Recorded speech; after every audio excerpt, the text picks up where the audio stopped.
Okay, बच्चों, this is balance sheet in front of you. The previously called balance sheet, now we call it statement of financial position. Statement of financial position क्या थी, हमने last class में बनाई थी. This shows the financial position of the business over the years.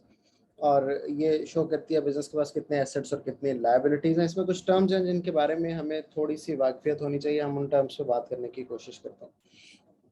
सबसे पहली जो term है वो नॉन करंट एसेट की टर्म है, जो सबसे पहले हमने यहाँ पे लिखी है. Non-current assets are those assets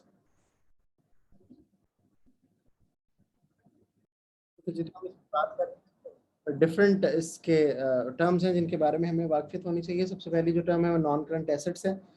non current assets उन एसेट्स को कहते हैं जो business can use for more than 1 year.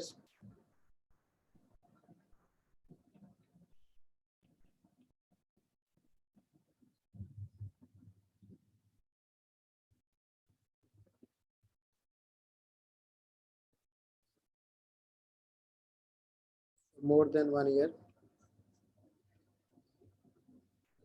और ये नॉन करंट एसेट्स में हमारे पास कौन सी चीज़ें शामिल होती हैं? हमारे पास नॉन करंट एसेट्स में लैंड शामिल है, बिल्डिंग्स शामिल हैं,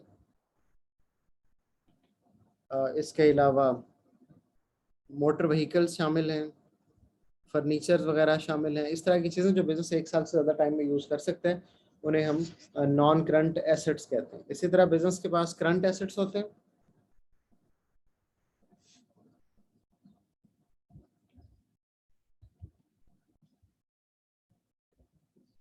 Assets that are beneficial for business for less than 1 year.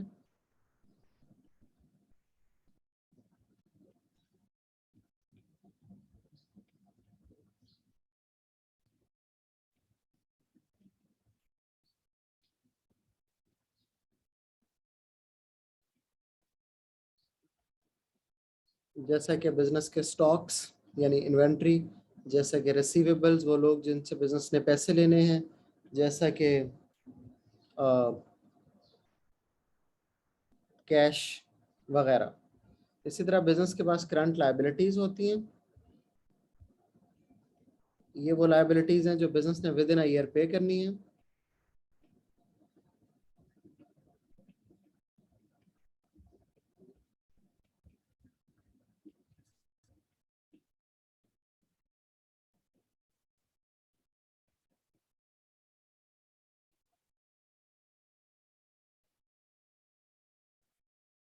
जैसा कि बैंक ओवरड्राफ्ट,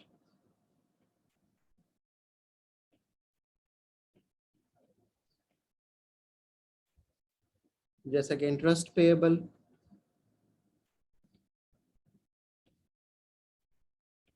इसी बैलेंस शीट में we have non current liabilities.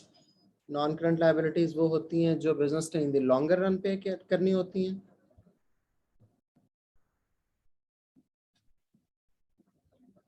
जैसा कि लॉन्ग टर्म बैंक लोन, जैसा कि डिबेंचर्स.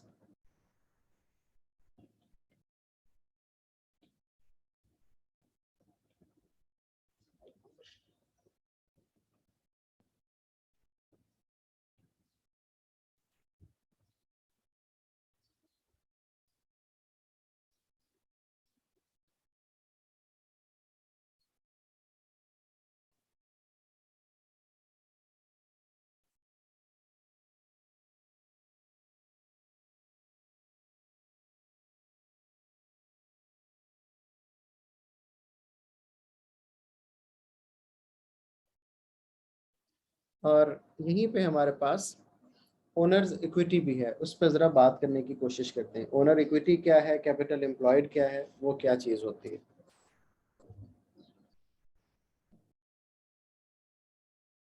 ओनर्स इक्विटी क्या चीज़ है? Owner equity is the total investment into the business in the form of share holders investment. जो share holders ने पैसे डाले हुए, उन्होंने शेयर्स बाय करके पैसे डाले हैं. जनरल रिजर्व जो पिछले साल के प्रॉफिट्स की वजह से ट्रांसफर हुए हैं बिजनेस के पास.